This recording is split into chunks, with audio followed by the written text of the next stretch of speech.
tusiyay markaan airport ka soo socono deegaan dhulkaan bannaan oo magaalada laga soo geliyo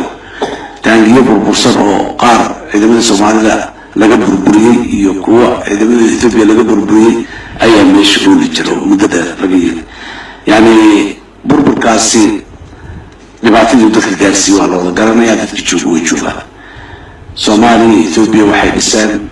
ama lahaadeen ciidamada Afrikaanka ee madow kuwa ugu xoog badan yaa labadan dalba ka jira khaasatan weliba Soomaaliya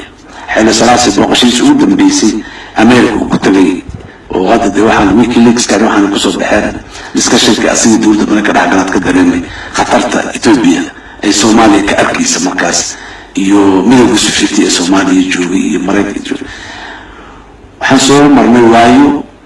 dawladaha Itoobiya iyo Soomaaliya budgetka dawladdu ay leedahay 70% ciidamada lagu bixiyo military ismihiisa qalabeyntiisa iyo xoojintiisa lagu bixiyo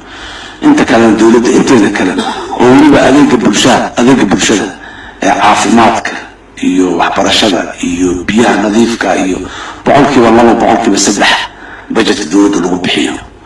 marka taasi waxay keentay de marka dabasida loo socdo burburkii haatan alxamdulillah waa kana mid burburkii anagu waagaan yareeyay iskuulka noo dhigayay ee